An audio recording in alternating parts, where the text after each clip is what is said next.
Assalamualaikum warahmatullahi wabarakatuh. Halo semuanya. Tau gak sih kalau dunia kita ini berjalan di atas informasi, dan dibalik semua keputusan besar dalam organisasi itu pasti ada yang namanya sistem informasi. Nah, saya Ziva Memuliana dari Prodi Komputerisasi Akuntansi kelas KA1A. Selama 5-7 menit ke depan kita akan membahas apa sih itu konsep dasar dari sistem dan teknologi informasi, dan bagaimana big data dan aplikasi saintifik memainkan peran krusialnya dalam sistem modern saat ini. Baik, untuk pertama kita akan membahas konsep dasar sistem dan teknologi informasi. Jadi apa sih sistem itu? Sistem itu adalah sekelompokan elemen yang saling berkaitan atau bekerja sama untuk mencapai suatu tujuan tertentu. Nah, kalau informasi ialah kumpulan data yang sudah diolah dari berbagai sumber.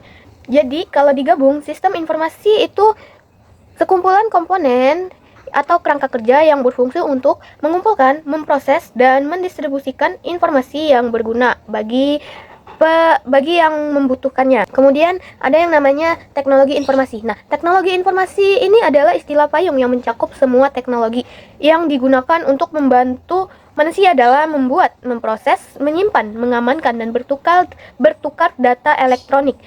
Ini mencakup perangkat keras, perangkat lunak, dan juga jaringan komunikasi.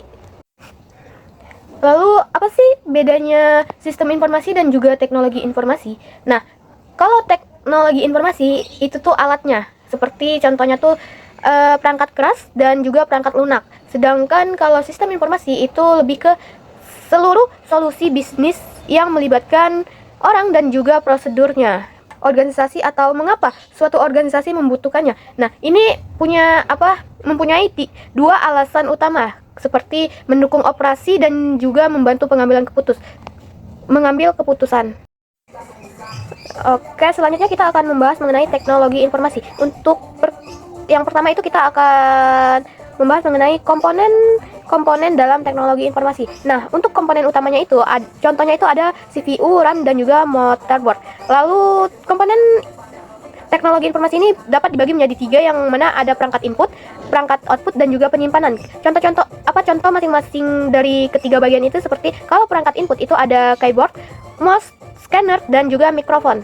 Lalu ada perangkat output itu contohnya seperti monitor, printer, speaker, dan proyektor yang sering kita lihat di dalam kelas. Lalu yang terakhir itu ada penyimpanan. Contohnya itu seperti hard disk drive atau HDD, lalu SSD, dan ada flash disk. Nah, perangkat keras atau yang disebut perangkat fisik komputer ini bisa dilihat dan juga disentuh, yang mana ini dapat menjalankan sistem dan juga aplikasi di dalam suatu komputer. Oke, selanjutnya itu komponen dari teknologi informasi itu ada yang namanya software atau perangkat lunak. Nah, di software ini juga terdiri dari berbagai macam bagian. Salah satunya seperti sistem operasi, itu contohnya ada Windows, Mac OS, dan Android. Lalu ada di aplikasi perkantoran, itu contohnya Microsoft Word, Excel, dan PowerPoint. Lalu ada komponen data. Nah, data ini adalah fakta mentah atau input utama dari sistem. Contohnya itu bisa berupa seperti nama pelanggan, jumlah stok barang, atau semua catatan transaksi harian suatu perusahaan atau toko. Lalu itu ada komponen manusia atau yang sering kita dengar dengan sebutan brandware. Nah, ini adalah pengguna dan pengelola sistem. Contohnya itu seperti administrator basis data yang memelihara sistem, atau pengguna yang bertugas melakukan atau memasukkan data ke dalam aplikasi.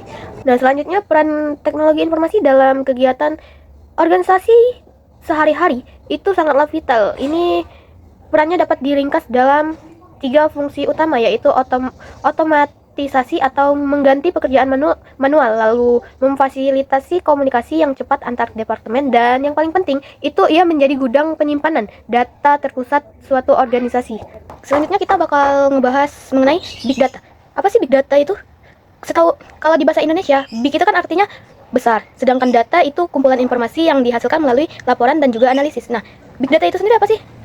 Secara sederhananya, big data ialah kumpulan data yang sangat besar, kompleks, dan terstruktur, sehingga tidak dapat diproses dengan menggunakan metode manual atau tradisional.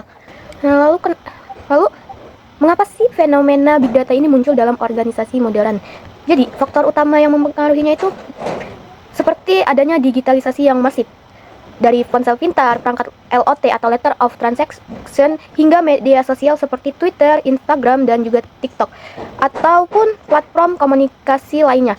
Nah, di sini semuanya menghasilkan data setiap detiknya, sehingga membuat volume data itu semakin waktu semakin meledak.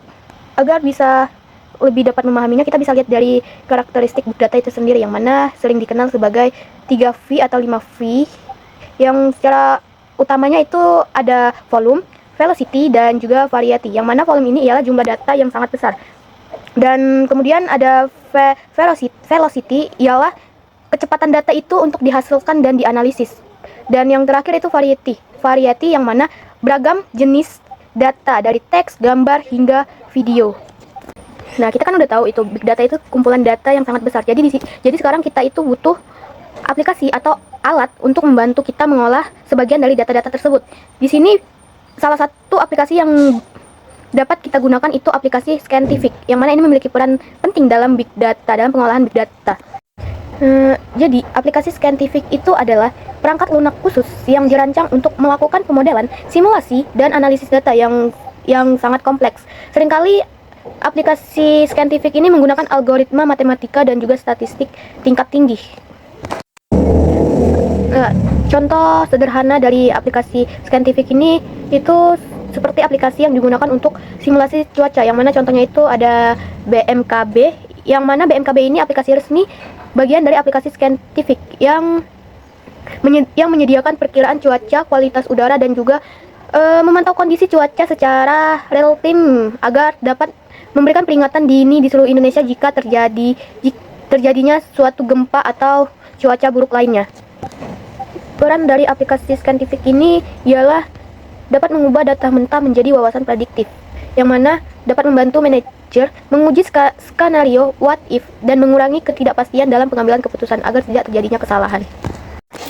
Nah, setelah pembahasan 3 materi tadi yang membahas mengenai sistem dan teknologi informasi, lalu ada big data dan aplikasi Scientific, ketiga itu memiliki peran penting yang saling terhubungan, yang mana hubungannya ini bersifat sinergis.